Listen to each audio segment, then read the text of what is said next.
இந்த வீடியோ உங்களுடைய எஜுகேஷன் பர்பஸ்க்காக மட்டும்தான். இன்வெஸ்ட்மெண்ட் அட்வைஸ் ஆகவோ ரெக்கமெண்டேஷனாவோ எடுத்துக்க வேண்டாம். உங்களுடைய ஓன் ரிசர்ச் மூலமா மட்டுமே நீங்க என்ன பண்ணணும், உங்களுடைய இன்வெஸ்ட்மெண்ட் டெசிஷன்ஸை எடுக்கணும். சரிங்களா? மக்கள் அனைவருக்கும் வணக்கம். இன்னைக்கு நம்ம பைசா மாஸ்டர் தமிழ்ல சண்டே ஸ்பெஷல், அதாவது சண்டே ஸ்பெஷல்னா கன்சிடர் ஃபைன்னு எப்பவுமே நான் ஒரு 5 கம்பெனியோட ஸ்டாக்கை இன்ட்ரடியூஸ் பண்ணுவேன். இந்த 5 நீங்க வாங்கணும்னு இல்லை, இந்த 5 ஸ்டாக் உங்களோட போர்ட்ஃபோலியோல இருக்கா, எதனால இந்த ஸ்டாக்கை நம்ம வச்சிருக்கோம், நம்ம சொல்லக்கூடிய விஷயத்துக்கு அதுக்கு கனெக்ட் ஆகுதான்னு பாருங்க. இல்லை ஃபியூச்சரில் நீங்கள் இதை கன்சிடர் பண்ணலாம்னு நினச்சிருந்தீங்கன்னா அதை அடிக்குவேட்டான ப்ரைஸில் கிடைக்குதா அப்படிங்கிறதெல்லாம் பார்த்து நீங்கள் உங்களுடைய ஓன் அனாலிசிஸ் யூஸ் பண்ணி நீங்கள் பை பண்ணணும். இருந்தாலும் நான் எப்படியுமே சண்டே என்ன பண்ணுவேன், ஒரு 5 ஸ்டாக் உங்களுக்கு இன்ட்ரடியூஸ் பண்ணுவேன். அந்த கான்செப்டில் இப்போ நான் இன்ட்ரடியூஸ் பண்ணுவேன். உங்களுக்கு இப்போ ஃபஸ்ட்டு ஸ்டாக்காக நான் ஸ்க்ரீனில் என்ன வைக்கிறேன்னா அப்போலோ ஹாஸ்பிட்டல் வைக்கிறேன். எல்லாரும் என்ன நினைக்கலாம்னா அப்போலோ ஹாஸ்பிட்டல் 7000 ரூபாய் இவ்வளோ பெரிய ஸ்டாக்கா அப்படின்னு நினைக்காதீங்க. நான் கொஞ்சம் பெரிய ஸ்டாக்லேருந்து ஆரம்பித்து அப்படி கம்மி பண்ணிகிட்டே போவேன். பட் 7000 ரூபாய் பார்த்து பயப்படாதீங்க. 7000 ரூபாங்கிறது ஒன்றுமே இல்லை. ஸோ நம்மளாம் வந்து பெரிய அச்சீவ்மெண்ட் பண்ணணும்னு நினைக்கிறோம். பெரிய அச்சீவ்மெண்ட்டுக்கெல்லாம் நடுவில் இந்த 7000 ரூபாங்கிறதுலாம் ஒன்றுமே இல்லை. இப்போ ஒரு எக்ஸாம்பிள் நான் உங்களுக்கு சொல்லியிருக்கேன், ஒரு 50,000 ரூபாய் நீங்கள் ஒரு ஸ்டாக்ல இன்வெஸ்ட் பண்ணுறீங்க அப்படின்னு சொன்னால், ஒரு ஸ்டாக்ல ஓவரால் நீங்கள் ஹோல்டிங் வச்சிருக்கீங்கன்னா, சின்ன கம்பெனி ஷேராக இருந்தால் ஒரு 500 ரூபாய் ஷேர் வந்து நீங்கள் என்ன பண்ணலாம், ஒரு 100 ஷேர் வச்சுக்கலாம். இந்த மாதிரி கம்பெனிலாம் நீங்கள் என்ன பண்ணலாம்னாக்கா கம்மியாக தான் வைக்க முடியும். பட் வேல்யூ மெயின்டைன் பண்ணிக்கோங்க. இந்த கம்பெனியோட லாஸ்ட் 3 இயர் ரெக்கார்ட் பார்த்தீங்கன்னா 76% growth. ஓகே, 76%. 5 இயர் செக் பண்ணி பார்த்தீங்கன்னா மோர் தென் 140% உங்களுக்கு growth இருக்கும். இது ஒரு அட்வான்டேஜ். அதுக்கப்புறம் இந்த கம்பெனியோடைய பிஇ பார்த்தீங்கன்னா 57.91 இருக்குது. கொஞ்சம் அதிகமாக தெரியும், ஆனால் இந்த கம்பெனியோட ஆவரேஜ் பிஇ இதுதான். அப்படி இருக்கும்பொழுது இதில் ஆர்ஒஐ பார்த்தீங்கன்னா 18.39. ஸோ இதெல்லாம் நீங்கள் பார்த்துக்குங்க, உங்களுக்கு அடிக்குவேட்டாக இருக்கா அப்படின்னு பார்த்துட்டு நீங்கள் கன்சிடர் பண்ணணும். ஏன்னா இந்த கம்பெனியில் பாசிட்டிவ் நெகட்டிவ் நிறைய விஷயங்கள் இருக்கும். இப்போ யோசிச்சு பாருங்க, இன்னைக்கு நிலைமைக்கு இந்த கம்பெனியோட அக்வசேஷன் புது அக்வசேஷன் நடந்துட்டு இருக்கு. பெட் இன்க்ரீஸ் பண்ணிட்டு இருக்காங்க. 11,000 15,000 பெட் இன்க்ரீஸ் பண்றாங்க. இந்த மாதிரி நிறைய விஷயங்கள் நடந்துட்டு இருக்கு. நீங்க உள்ள போய் பாருங்க, நான் வந்து உங்ககிட்ட விட்டுறேன் இது எல்லாத்தையுமே. ஓகே, இப்போ நம்ம ரெண்டாவது கம்பெனியா பார்க்க போறது வந்து இந்துஸ்தான் ஏரோநாட்டிக்கல்ஸ், HALங்கிறது ஒரு டிஃபென்ஸ் அண்ட் ஏரோஸ்பேஸ் கம்பெனி. இந்த கம்பெனியில உங்களுக்கு பத்தி லாஸ்ட் 3 இயர்க்கான ரெக்கார்ட் வைக்கிறேன். இது பாத்தீங்கன்னா உங்களுக்கு கிட்டத்தட்ட 190% growth இருக்கு. அடுத்தது பார்த்தீங்கன்னா லாஸ்ட் 5 இயர் ரெக்கார்ட் பார்த்தீங்கன்னா கூட கிட்டத்தட்ட 700% growth இருக்கு. இந்த மாதிரி எல்லா நேரத்துலையும் வரும்னு நான் சொல்ல வரல.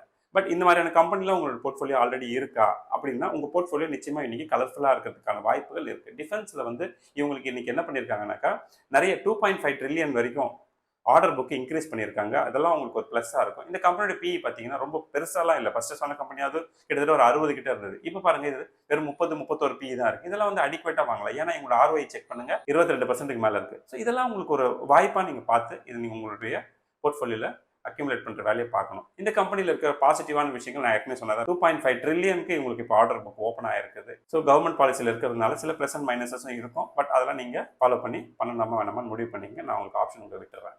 ஓகே, அடுத்தது நம்ம பார்க்க போகிறது சன்ஃபார்மாவோட லாஸ்ட் 3 இயர் பெர்ஃபார்மன்ஸ் பார்த்தீங்கன்னா உங்களுக்கு கிட்டத்தட்ட 64% இருக்கு. இந்த 64% அடுத்தது 5 வருஷத்துல growth பார்த்தீங்கன்னா அரௌண்ட் 150% growth இருக்கு. இந்த கம்பெனி வந்து நான் எப்படி உங்களுக்கு வெள்ளிக்கிழமை பேசும்போது பேசியிருக்கேன். அதாவது இந்த கம்பெனி வந்து ரிச்சஸ்ட் கம்பெனி அப்படின்னு சொல்லுவாங்கன்னு சொல்லி. ஏன்னா கேஷ் 26,000 கோடி ரூபாய்க்கு கேஷ் பேலன்ஸ் இருக்கக்கூடிய மிகப்பெரிய ஒரு பெரிய கம்பெனி. 4.5 லட்சம் கோடிக்கு மார்க்கெட் கேப் இருக்கக்கூடிய ஒரு அருமையான கம்பெனி. இந்த கம்பெனி இப்போ அக்வசேஷன் போறதுங்கிறதுனால இப்போ மார்க்கெட் உங்களுக்கு என்ன ஆயிருக்குன்னா கீழே விழுந்திருக்கு. இதெல்லாம் ஒரு ஆப்பர்ச்சுனிட்டியா பார்த்தீங்கன்னா comparatively it is very good opportunity. இன்னைக்கு நம்ம ஒரு ஸ்டாக் வாங்குறோம்னா இந்த ஸ்டாக் உங்களுக்கு எத்தனை வருஷம் வரப்போகுது, அடுத்த 15-20 வருஷம் உங்க கூட தான் இருக்க போகுது. அப்படி இருக்கும்போது நீங்க இதை பத்திலாம் கவலைப்படாம இதெல்லாம் அக்யூமுலேட் பண்றதுக்கான வழிகளை பாருங்க.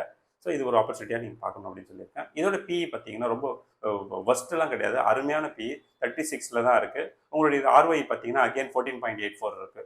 இதெல்லாம் பார்த்தீங்கன்னா இந்த கம்பெனி வந்து நம்ம கன்சிஸ்டன்ட் growth அதை நீங்க பார்க்கணும்ல. நீங்க சார்ட் பார்த்தீங்க, அதில் பார்த்தீங்கன்னா கன்சிஸ்டன்ட் growth கொடுத்துருப்பாங்க.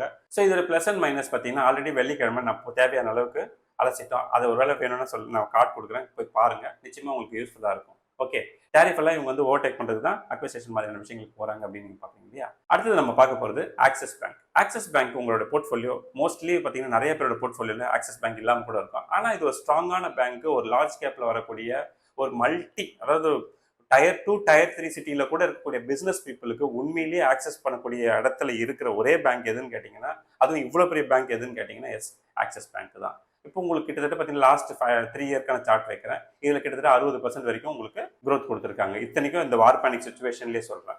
போன 5 வருஷத்துக்கு 107%க்கு மேல growthம் கொடுத்துருக்காங்க. இந்த மாதிரியான ஸ்டாக்ஸ் எல்லாம் உங்க போர்ட்ஃபோலியோல இருக்கா நீங்க செக் பண்ணணும். அதோட கூட இதுல பிஇ பார்த்தீங்கன்னா அடிக்குவேட்டான பிஇ 15.9ல இருக்கு. ஓகே, இதெல்லாம் நீங்கள் பார்த்துட்டு வாங்க. இதெல்லாம் இப்போ நான் சொல்லக்கூடிய பல கம்பெனிக்கு பார்த்தீங்கன்னா டெப்ட் ஃப்ரீயாக இருக்கிறதெல்லாம் நீங்கள் நோட் பண்ணியிருப்பீங்க.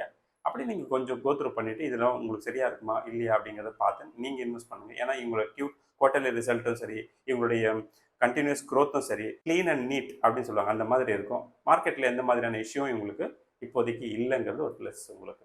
அடுத்தது நம்ம கடைசியாக பார்க்க போகிறது இந்தியன் பேங்க். இந்தியன் பேங்க் உங்களுக்கு இப்போ 967 ரூபா ட்ரேட் ஆகிட்டு இருக்கு.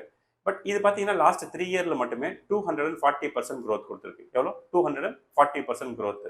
5 இயரும் நீங்கள் பார்த்துருங்க. அப்போ பார்த்தீங்கன்னா உங்களுக்கு ஒரு ஐடியா கிடைக்கும். 749% உங்களுக்கு க்ரோத் கொடுத்துருக்கு. அப்படின்னா என்ன அர்த்தம்? இது அலகாபாத் பேங்கை மெர்ஜ் பண்ணதுக்கு அப்புறமா, இதோட டைப் பண்ணதுக்கு அப்புறமா உங்களுக்கு கஸ்டமர் பேஸும் இன்க்ரீஸ் ஆச்சு. ஒன்று. ரெண்டாவது, கோல்டு லோன் வந்து லிமிட் ஓப்பன் பண்ணி விட்டாங்க சென்ட்ரல் கவர்மெண்ட். அதில் ஒரு பெரிய ஆப்பர்ச்சுனிட்டியாக கிரியேட் ஆச்சு. ஸோ இவங்களுடைய என்பிஏ பார்த்தீங்கன்னா தொடர்ந்து காலத்துக்கு காலம் வந்து குறைஞ்சிட்டு வருது. அது ஒரு ப்ளஸ். ஸோ இப்படி குறைஞ்சிட்டே வரது எல்லாமே ஒரு ஆப்பர்ச்சுனிட்டியாக பார்த்து தான் இன்னைக்கு இதோடைய ப்ரைஸ் வந்து இன்க்ரீஸ் ஆயிருக்கு. அப்போ இது லேட் என்ட்ரியா அப்படின்னு கேட்கலாம். நம்ம வந்து ஆரம்பத்திலேயே நுழைஞ்சிருக்கணுமோ, இது லேட் என்ட்ரியா அப்படின்னு கேட்டிங்கன்னா, இவங்களோட பி நான் உங்களுக்கு வைக்கிறீங்க பாருங்க, 11.33 தான். பட் பேசிக்கலாக ஒரு ஸ்டேட் பேங்க் மாதிரி இருக்க ஒரு பேங்கே பார்த்தீங்கன்னா இன்னைக்கு கிட்டத்தட்ட 11 தான் இருக்காங்க. அப்படி பார்க்கும்போது இந்தியன் பேங்க் ஒன்றும் பெரிய தப்பெல்லாம் கிடையாது, அடிக்குவேட்டான பி தான். இன்னும் ஆர்ஒஐ பாருங்க, எனக்கு தெரிஞ்சு ஸ்டேட் பேங்க் வந்து 15+ தான் இருக்கும் ஆர்ஒஐ. ஆனால் இவங்களுடைய ஆர்ஒஐ 16.53. ஸோ எப்படி இருக்கு பாருங்க. எதுவும் பிஎஸ்சி செக்டார் தான். பிஎஸ்சி செக்டாரை இன்னைக்கு வந்து ஒரு பிரைவேட் செக்டாருக்கு ஈக்குவலாக வந்து உங்களுக்கு டஃப் சூழ்நிலை இருக்கிறதுனால இந்த மாதிரியான ஸ்டாக்ஸ் எல்லாம் உங்கள் போர்ட்ஃபோலியோவை என்ன பண்ணும்? ஸ்டெபிலைஸ் பண்ணும். இப்போ நான் உங்களுக்கு கொடுத்துருக்க இந்த கம்பெனி எல்லாம் இருக்கு இல்லையா, இந்த 5 கம்பெனி உங்களுடைய உண்மையிலே சொல்லணும்னா, though it is a large cap, இது வந்து உங்களுடைய மல்டி பேக்கராக எதிர்காலத்தில் மாறுறதுக்கு வாய்ப்பு இருக்கு. கிட்டத்தட்ட நம்மளாம் எதிர்பார்க்காத சில விஷயங்கள்லாம், மேஜிக்ஸ் எல்லாம் இந்த 5 கம்பெனியில் நடக்கும். நான் இது எல்லாத்தையுமே நீங்கள் கன்சிடர் பண்ணுங்கன்னு நான் சொல்லலை. உங்களுக்கு எது கம்ஃபர்டபுள், அப்படி இது 5ல் ஏதாவது 1ஆவது அல்லது 2ஆவது உங்களோட போர்ட்ஃபோலியோவில் இருக்கிற மாதிரி பார்த்துக்கங்க அப்படின்னு தான் நான் சொல்லுவாங்க. ரைட். எனிவே, கம்யூனிட்டியில் நிறைய பேர் ஜாயின் பண்ணியிருக்கீங்க. அவங்க எல்லாருக்குமே க்ரெடென்ஷியல்ஸ் கொடுத்துட்டேன். லாஸ்ட் ஃப்ரைடே பார்த்தீங்கன்னா இண்டக்ஷன் கம்ப்ளீட் பண்ணிக்கிட்டு 50 பேருக்கு மேலே ஜாயின் பண்ணியிருந்தீங்க. அதே மாதிரி நெக்ஸ்ட் ஃப்ரைடேவும் நீங்கள் என்னோட கூட இண்டக்ஷனில் ஜாயின் பண்ணுங்கள். இமீடியட்டாக டிஸ்கிரிப்ஷன் லிங்க் கொடுத்துருக்கேன். அந்த லிங்கை கிளிக் பண்ணி பாருங்கள், ஒரு வீடியோ வரும். பிடிச்சிருந்தா ஜாயின் பண்ணுங்கள், வாங்க நிறையா பேசுவோம். ஓகே. ஸோ நான் எப்பவுமே சொல்கிறேன், ஃப்ரெண்ட்ஸ் அண்ட் ஃபேமிலிக்கு காசு பணம் கொடுத்து உதவி செய்கிறத விட என்ன பண்ணலாம், இந்த மாதிரி நல்ல இன்வெஸ்ட்மெண்ட்ஸ் ஐடியாஸ் கொடுங்க, அவங்க வாழ்க்கையில் மேலே வருவாங்க. எனிவே, அடுத்த ஒரு இன்ட்ரெஸ்டிங்கான வீடியோவில் சந்திப்போம். நன்றி, வணக்கம்.